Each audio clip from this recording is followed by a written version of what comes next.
Arkadaşlar ana tabları doldurduğumuzda çok sağlıklı bir şekilde takım yolu çıkarabiliriz. Diğer parametre sayfalarına girmemize gerek yok. Sadece istisnai durumlarda bu parametreleri değiştirmek için girip bu pencereleri kullanabiliriz.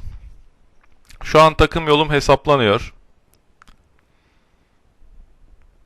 Bir de son bir parametre, bunu söylemeyi unuttum. En küçük profil çapı da mesela burada ben geometride şu deliklere girmesini istemiyorum programın. Çünkü ben bunları kaba işlemi sırasında frezeyle boşaltmayacağım. Daha önceden delinmiş ya da daha sonra matkapla delinecek delikler bunlar.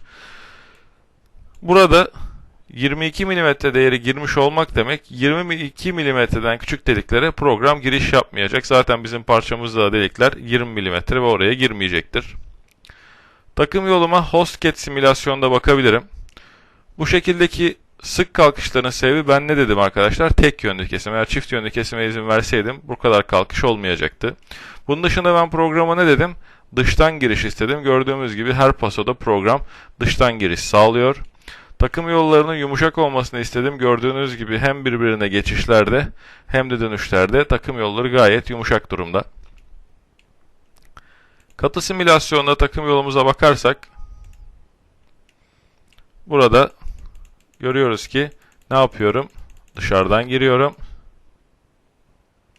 ve gördüğünüz şekilde parçamı işliyorum. Analiz tuşumuza bakarak ne yapabiliriz? İstediğimiz gibi takım üzerinde, parça üzerinde kalan talaşı kontrol edebiliriz. Ve burada neydi? Rapid Verify seçeneği ile hızlı bir simülasyon yapmamız mümkün. Simülasyon sırasında görsel kalite düşük, fakat simülasyon sonunda ne olacaktı? Görsel kalite katı simülasyon kalitesine gelecekti. Kaba operasyonu bu şekilde tanımlayabiliriz.